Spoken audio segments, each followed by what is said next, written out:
Quatrième et dernière partie de Regard croisé. Ce soir, nous parlons de santé au Togo.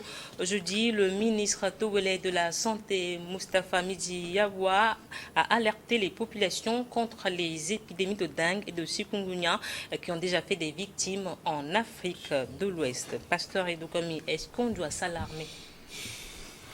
Oui, bon, si le ministre de la Santé a fait sortir un communiqué, c'est parce qu'ils ont les éléments.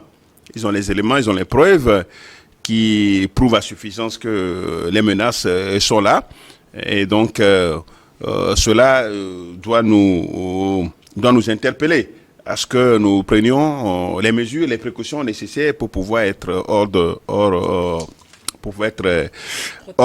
d'état de nu. Donc c'est très important. Il faut nous protéger parce que vous savez, quand on parle de chikungunya, c'est des maladies dont on a toujours entendu parler dans les pays de l'Afrique.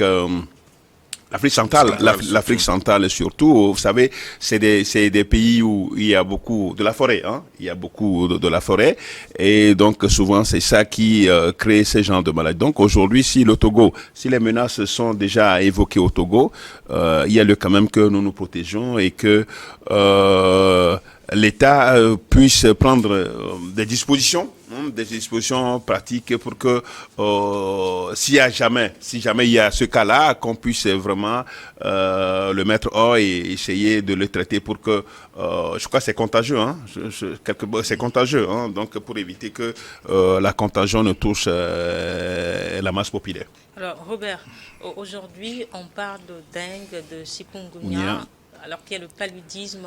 Comment est-ce que les populations feront pour faire la différence entre ces trois maladies transmissibles par les moustiques? Je crois que cela doit passer par d'abord la sensibilisation des services spéciaux du ministère de la Santé pour donner peut-être les signes précurseurs de cette maladie à toute la population togolaise. Surtout que ce n'est pas une maladie propre à notre paysage togolais et que les étrangers aussi peuvent la faire entrer dans notre pays. Et je crois que les dispositions sont prises pour que, à nos frontières, il y a déjà un travail qui doit se faire sur ceux qui vont rentrer sur le territoire national. Et les signaux on doit permettre aussi à la population de pouvoir détecter ces cas-là par peut-être les manifestations de la maladie. Alors, quand une personne développe un type de maladie, qu'on sache que, ça, c'est chikungunya ou c'est la dengue et tout, pour que, on signale ce cas, au centre de santé le plus proche. C'est très important. Maintenant, je voudrais aussi tirer un chapeau à l'hôpital régional d'Aného. Je vous dis, la propriété y est. Alors, je leur tire chapeau et je demande aux autres hôpitaux du Togo d'aller tirer leçon de la disposition que la direction générale a prise pour que tout soit nickel dans ce centre hospitalier d'Aného. Je voudrais aussi attirer Aného au sud du Togo. Je voudrais aussi attirer l'attention des partenaires et des bailleurs d'aider l'hôpital psychiatrique de Zébé. C'est vrai que quand on n'a jamais eu la dépression ou on n'a jamais eu un parent en difficulté mentale, on ne peut pas alors connaître l'impact et l'importance de cet hôpital-là. Il y a des hommes et des femmes qui abattent un grand travail à l'hôpital psychiatrique de Zébé, que vivement l'État que l'État les soutienne et que les bailleurs, les partenaires financiers du Togo puissent jeter leur regard sur ce centre-là qui abat un travail impeccable autour. Le message est passé. Vivian, c'est jeudi dernier que l'alerte a été donnée par le ministère. Qu'est-ce qui a changé entre-temps aujourd'hui? Il faut tout d'abord dire que... Est-ce que la situation a évolué? Oui, il faut tout d'abord dire que le Togo a l'habitude de vite prendre ses responsabilités en matière de prévention des maladies. Et nous avons été félicités par l'OMS pour la lutte contre la pandémie de Covid. Mais déjà aussi, on avait fait des progrès dans la lutte contre le sida et la prévention de l'Ebola. Maintenant, pour revenir aux deux maladies, la dengue et puis chikungunya, il faut rappeler tout d'abord que ce sont des maladies qu'on peut éviter. Il suffit d'éviter, par exemple, les piqûres de moustiques. Il suffit les soirs de bien s'habiller, de préférence de ne pas être trop sexy et de ne pas se laisser piquer par les moustiques. Il faut se protéger le corps. Dans être trop sexy. Si vous êtes très sexy les soirs et vous êtes dehors et vous êtes piqué par les moustiques, vous avez la chance d'avoir soit ces deux maladies ou carrément le paludisme.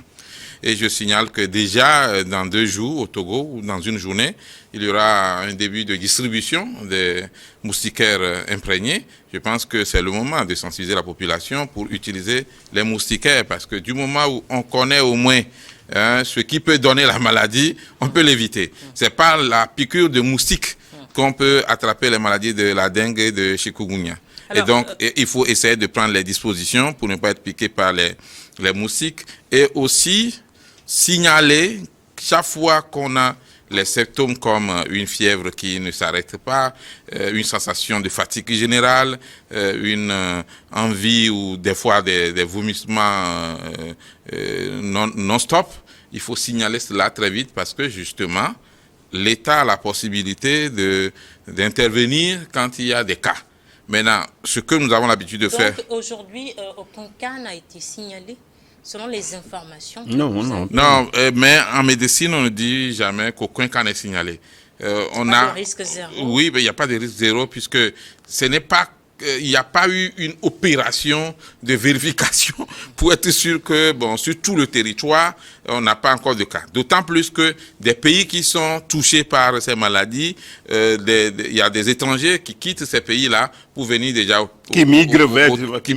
Et qui ne passent pas nécessairement par les frontières normales ou régulières.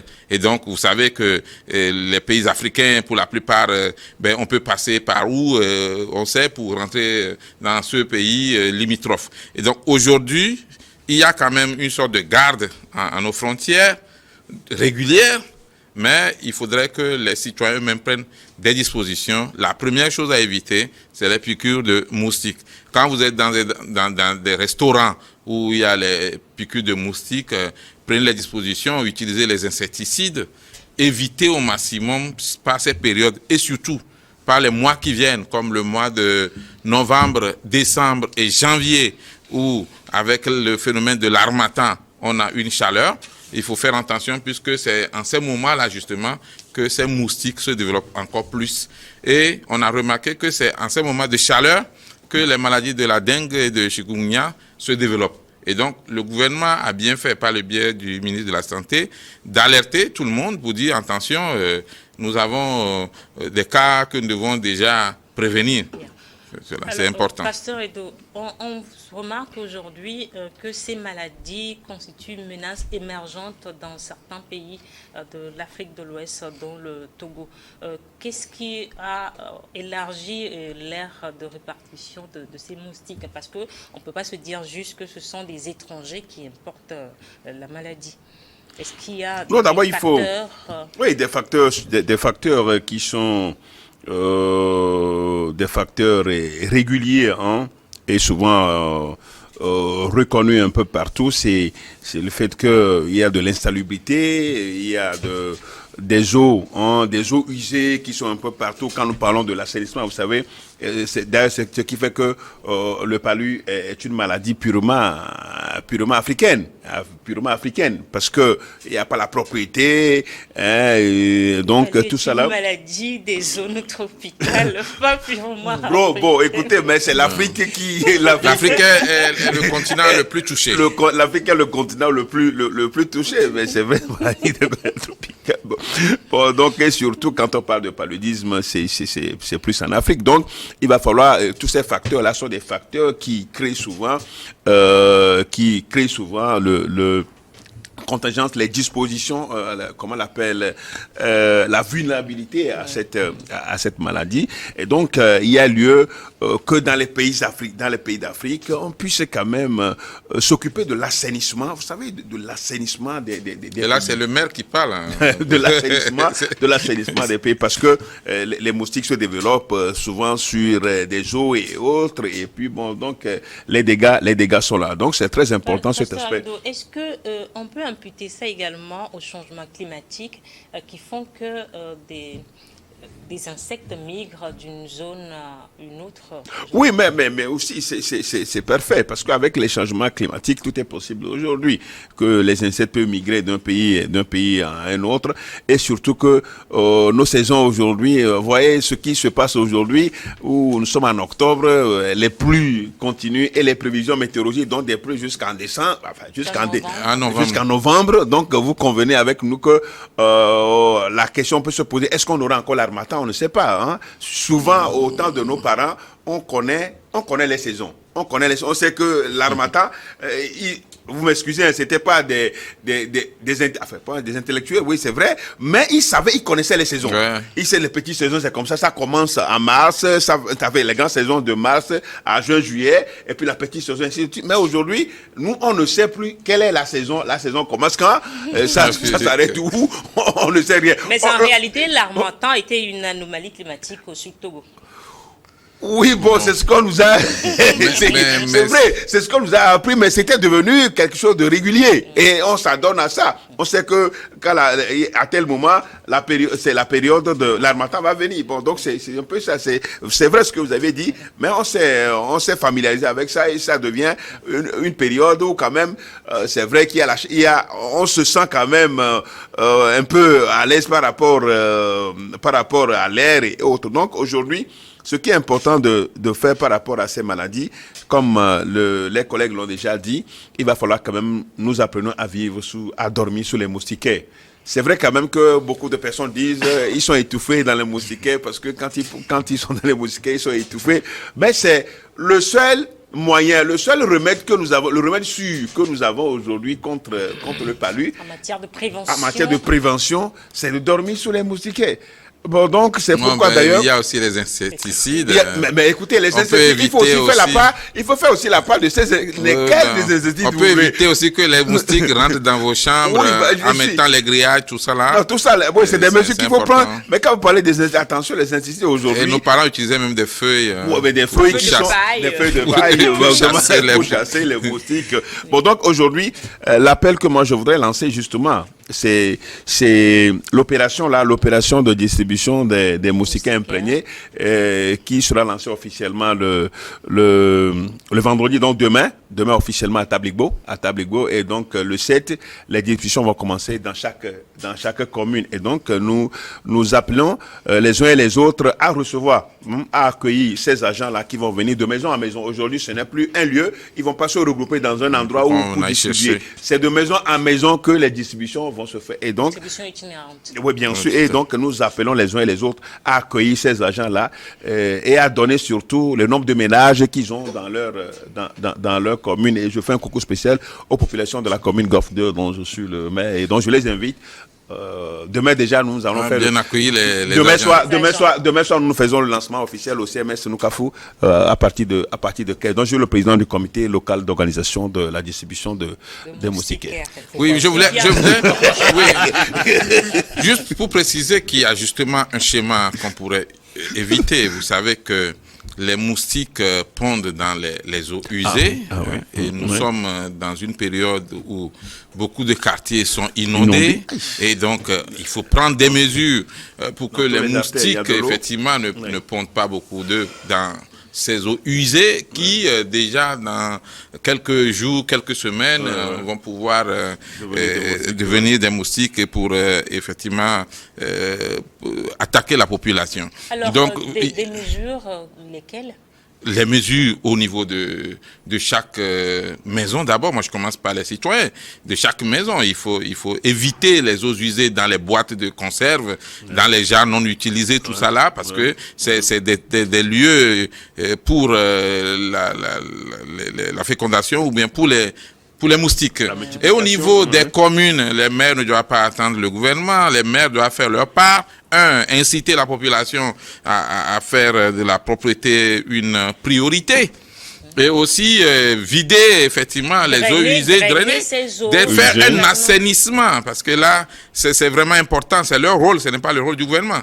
Le gouvernement peut les aider en finançant peut-être certaines parties ou en aidant à avoir des techniciens, tout ça là, ou pourquoi pas des partenaires, hein, parce que la Banque mondiale, la BOAD, tout ça là, peuvent aider des communes. Il y a même des appels qui sont lancés, beaucoup de communes n'ont pas proposé de projet malheureusement.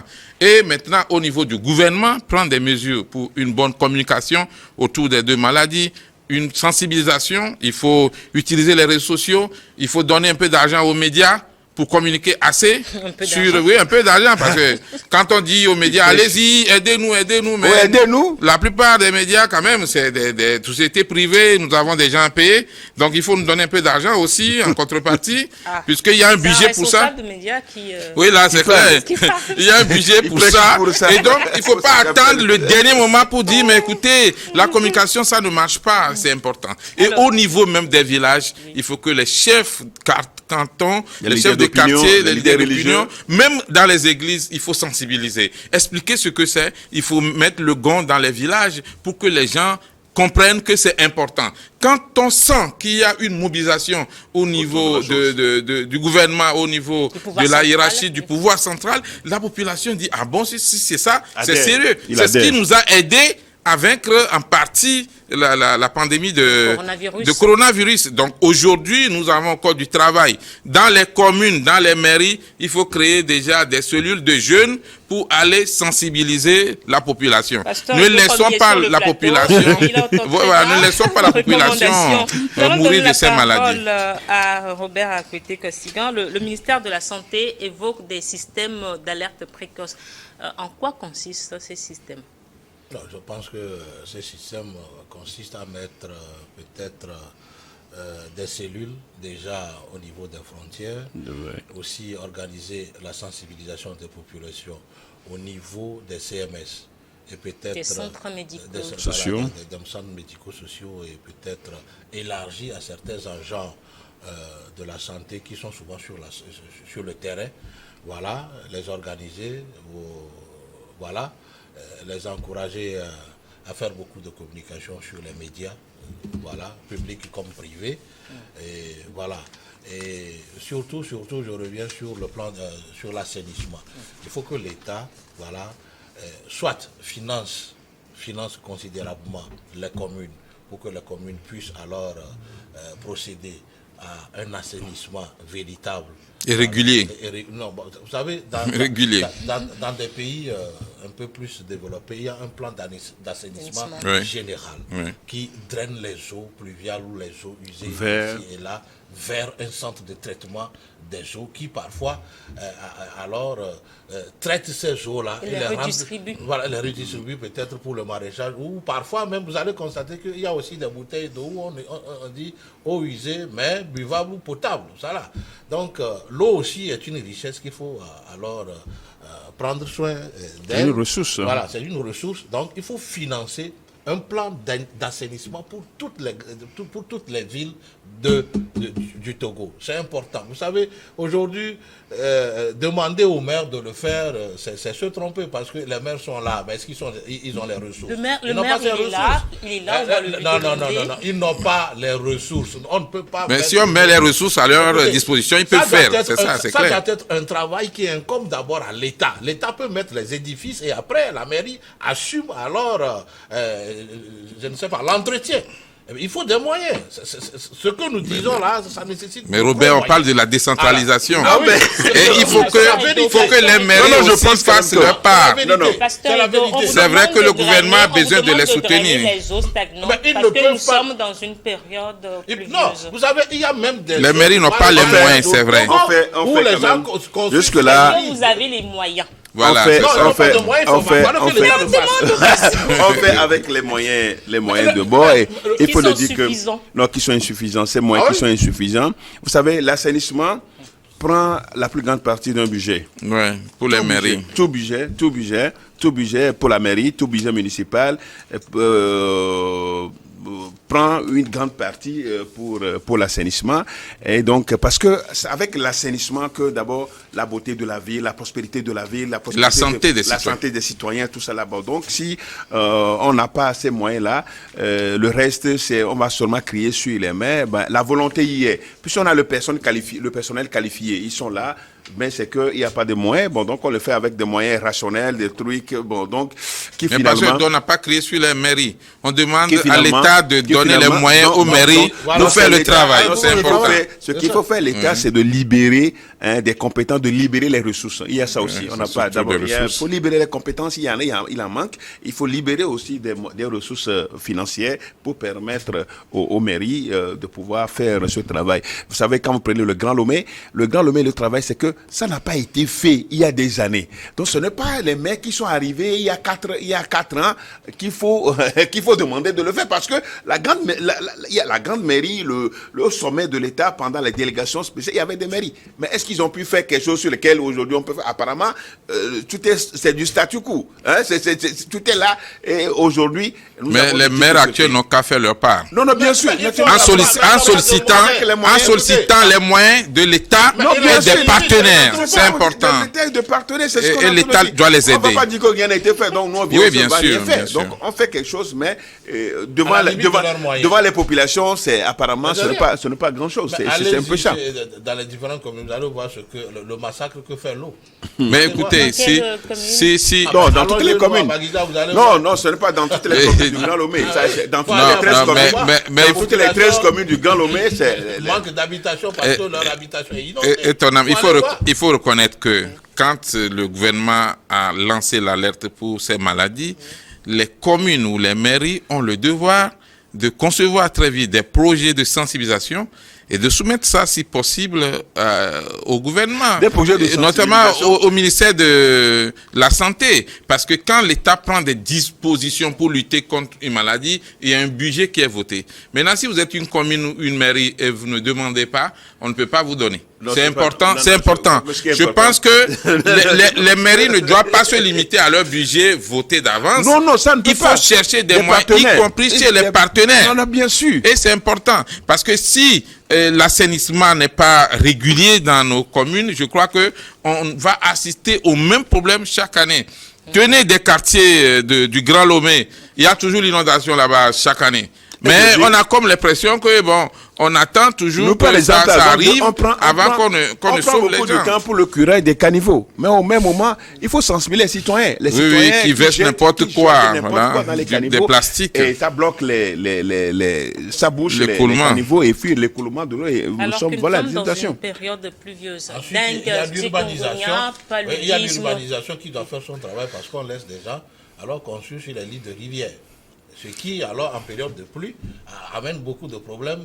Et qui, ça aussi, c'est les mairies qui donnent les permis de construire. La population se déplacer et occuper des lieux publics tels que les écoles. Alors là, il va falloir que les mairies y veillent. Mais moi, je dis toujours, il faut donner les moyens. Et la plupart de ces habitations ont été vraiment construites avant nous.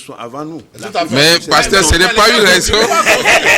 Mais aujourd'hui, dire c'est fait avant nous, ce n'est pas une raison. Nous, on ne va pas. Mais comment rectifier? Nous, aujourd'hui, on va pas. C'est pourquoi nous, aujourd'hui, on ne peut pas donner autorisation à des gens d'aller construire dans des lits. On ne peut pas le faire. Que l'État trouve le moyen de procéder à des pulvérisations. Vous savez, moi j'ai vu ça au Sénégal, au Bénin aussi ici. Il y a des véhicules qui sortent la nuit et avec des insecticides et on pulvérise dans les... On exige un couvre-feu. Oui, bien sûr. On pulvérise toute la ville. La population est informée d'avance. Et puis on donne ralentir. Voilà... Dans d'autres pays, on utilise même les aéronefs, les hélicos pour le faire. C'est important. Chikungunya, paludisme, quel est votre mot de la fin? Robert Rakoté, non, vivement que l'État donne les moyens à toutes les mairies pour que les mairies puissent... Et aux médias pour la sensibilisation. C'est très important. Et puis, il va falloir que le traitement du palu soit rendu gratuit surtout pour les enfants et peut-être les adolescents. Surtout. Oui, juste pour dire qu'il y a une partie des médicaments pour le palu qui est donné gratuitement aux populations, mais beaucoup ne savent pas. Il faut réclamer avant qu'on ne vous donne, ce qui n'est pas normal. Il y a même un vaccin. Il faut que les CMS informent effectivement les citoyens que vous avez la possibilité d'avoir tel produit gratuitement en cas de traitement de palu. Il y en a que vous devez payer parce que l'État n'a pas tout subventionné. Maintenant, par rapport aux deux maladies, la dengue et puis chikungunya, je crois que c'est important que tous les citoyens prennent leurs responsabilités. Les pères de famille, il faut plus de propreté. Évitons au maximum la piqûre des moustiques. Quand vous sortez le soir, ne soyez pas trop ceci. Habillez-vous plutôt d'une façon... Les deux.